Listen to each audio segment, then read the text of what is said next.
From Vermont Public, this is The Frequency. I'm Mitch Wertlieb. It's Thursday, March 21st, and here are today's headlines. The Vermont House yesterday gave approval to legislation requiring homeowners and landlords to disclose if their property has been previously damaged by flooding. The bill also mandates disclosure if the property is located in a federally designated hazardous floodplain. Middletown Springs Representative Robin Chestnut Tangerman says Vermont is among a minority of states lacking such a requirement on the books.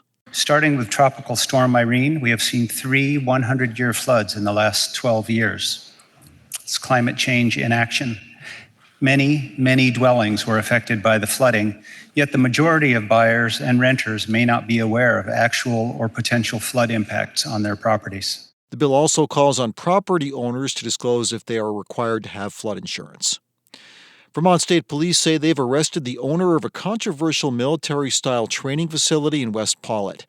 Daniel Bonnier was arrested after a physical struggle with a constable in Pawlet near the intersection of State Routes 30 and 133, according to state police. Bonnier had been the subject of an arrest warrant for several months after ignoring an order to remove several unpermitted structures from his property. He reportedly had left Vermont at one point. Bonnier's attorney, Robert Kaplan, did not immediately respond to a request for comment.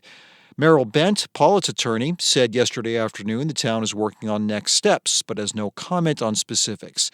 Neighbors who complained about his facility, Slate Ridge, say Bonnier and his accomplices terrorized them. Bonnier has said he was not operating a paramilitary training facility and that the property is primarily a farm. The 10-member panel that negotiates a statewide teacher's contract for healthcare was set to begin bargaining next month, but instead it decided to extend the existing agreement, which expires at the end of 2025, for another 2 years. Members of the Commission for Public School Employee Health Benefits say they want to take that time to pursue reforms for reducing healthcare costs.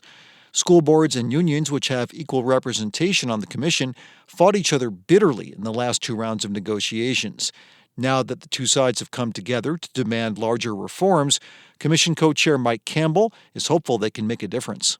To be honest with you, that's game-changing.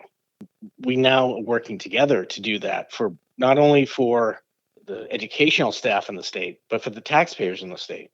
The agreement now runs through 2027. Fewer students in Vermont and nationwide are applying for college financial aid.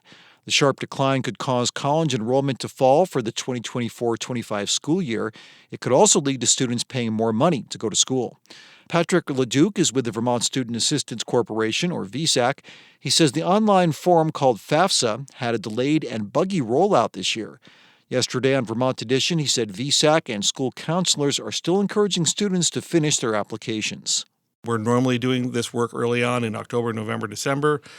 We couldn't even do what we would call forms nights, where we go into schools and work with school counselors to say, we're going to set up a bunch of laptops, we're going to help people fill out their FAFSA, because we couldn't predict whether it would even be available. So a lot of the normal systems were just kind of hamstrung this past year. FAFSA is the gateway application for all sorts of aid, from federal and state dollars to Pell Grants. About a quarter fewer high school seniors in Vermont have submitted FAFSA compared to this time last year. The University of Vermont men's basketball team has a new high-profile supporter. Former President Barack Obama is predicting the Catamounts will score a big upset by defeating Duke University in the first round of the NCAA tournament on Friday. Obama is an avid basketball fan who releases bracket predictions every year. He has UVM losing in the round of 32 after defeating Duke. The Catamounts enter the first round as the 14th-seeded team in the South Regional bracket, while the Blue Devils are seeded 4th. If UVM can play David to Duke's Goliath, it'll be the biggest upset in UVM program history since the team that was seeded 13th upended 4th-seeded Syracuse University back in 2005. Tip-off is set for 7:10 p.m. Friday at the Barclays Center in Brooklyn. The game will be broadcast on CBS. Coming up, in Vermont, tourism dollars from snowmobiling are at risk as snow conditions become increasingly less reliable. Examining the economic importance of the Vast Trail. That's after this. The Frequency is supported by MVP Healthcare, offering Medicare Advantage plans made for Vermont and guided by doctors. In partnership with the UVM Health Network. Info at uvmhealthadvantage.com. Snowmobiling brings in millions of dollars to Vermont each year, but increasingly unreliable snow conditions are threatening the feasibility of the sport and the businesses that depend on it. That's why Barb Hubrechts of Danville submitted this question to our podcast, Brave Little State. What is the impact of the Vast Trail on Vermont's economy? Reporter Howard Weiss-Tisman takes it from there. Jeannie, do you know how much these bags are? $1.39. $1.39. It's a busy Saturday afternoon at Marty's first stop in Danville. There are 3 employees working the cash registers and a steady line of customers moving through the checkout with bags of groceries. Who's next? Over in the corner at the deli counter, they're slinging cups of soup. Their corn chowder is a favorite with the snowmobile crowd. It's the kind of winter day Vermonters are becoming increasingly more familiar with, kind of warm and misty. And it's a little quiet in the deli.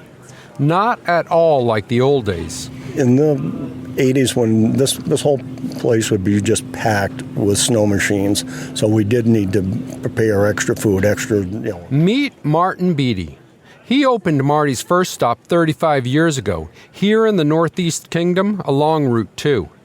Marty's is right along an extensive trail system maintained by the Vermont Association of Snow Travelers, also known as VAST. They have more than 20,000 members, and the group builds and maintains more than 6,000 miles of trails. There's an access trail that starts right at the store's parking lot. Marty's made sure the store has everything the snowmobilers might need: gas, hot soup, a place to park. But what Marty can't control is the weather. And he says as Vermont's winters have been getting warmer, there are simply fewer days to fire up the snowmobile and hit the trail. It's pretty mild out right now compared to January's back in the 90s. And the amount of snow that there is for them to ride on is a lot less and seems to start a little bit later and end a little bit sooner. So it's taken a toll on the number of people participating in the sport. The number of people participating in the sport has gone down, as Vermont's snowfall has been on the decline. VAST is selling about half the number of annual trail passes as it did back in 2001. And the number of snowmobiles registered in Vermont is also down by about half over that same time frame, according to the Agency of Transportation. So the cost of things like insurance, snow grooming machines, and gas is going up. And the amount of money that VAST takes in is melting away. If we continue to have less and less snow, the sport will probably, go away. Cindy Locke is executive director of VAST. She says less money coming in from registrations and trail passes means less money for VAST to support the local clubs that maintain the trails. Will we survive this? I don't know. I don't know if snowmobiling will survive, winters without snow. I know they won't. We won't survive after just a few if we have brown winters. One part of the snowmobile economy that's taken a hit is the touring sector. At one point, there were about 30 companies in Vermont renting out snow machines and taking visitors on guided tours. But due to warm winters, insurance costs, and changes in how the companies are regulated, most of the guided tour companies have shut down or moved to ski resorts, where the snow cover is more reliable. But that hasn't stopped April Volofsky. Now to start off, guys, we are going to start slow and easy. Okay, this trail system does start out a little bit windy, a little bit narrow, and we're going to stay roughly between the 10 to 15 mile an hour mark. The reason why we're April, who's from Pennsylvania, has been leading outdoor adventure groups her entire professional life, mostly rafting trips farther south. She rode a snowmobile for the first time while visiting Vermont in 2017. 3 years later, she helped open Vermont Mountain Adventures near Manchester. It's been out of the park since we started. The first year in 2020, we were constantly sold out. We can kind of guarantee that Saturdays and Sundays are going to be sold out as well. It's been fantastic. Of course, we've had a few mild winters. Anybody that's been here this year specifically is pretty aware of that. It's been pretty mild. Back at Marty's first stop in Danville, Robert Reed is sitting outside, finishing lunch.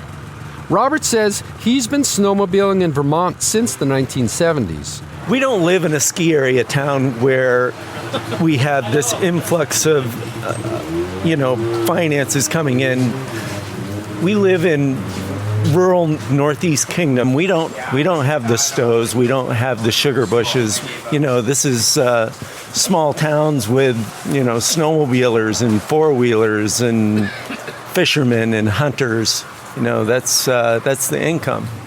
Inside the store, Martin Beatty tells me that a lot has changed in the kingdom since he opened up 35 years ago. Marty's first stop is open all year, and it's never been only about the snowmobile business. But he says back when we had reliable snow, business from the snowmobiles, or snow machines as Marty calls them, made it easier to bridge the gap between the busy leaf peeping season and the warmer weather. So if we had a good snow machine weekend and they support us well, it was a real bonus.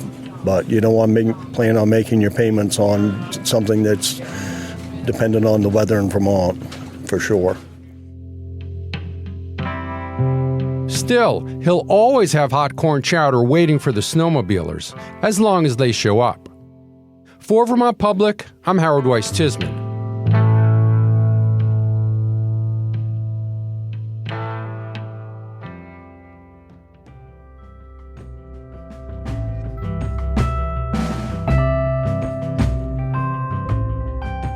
That was an excerpt from a recent episode of Brave Little State, our podcast answering questions about Vermont that have been submitted and voted on by listeners. You can hear the rest of that episode about snowmobiling at bravelittlestate.org or wherever you get your podcasts. Thanks for listening to The Frequency today. We had additional reporting from Bob Kinzel, Mark Davis, Lola Dufour, Michaela Lafrac, and Nathaniel Wilson. Our executive producer is Kevin Trevelin, and our music is by Blue Dot Sessions. I'm Mitch Wertlieb. Talk to you tomorrow.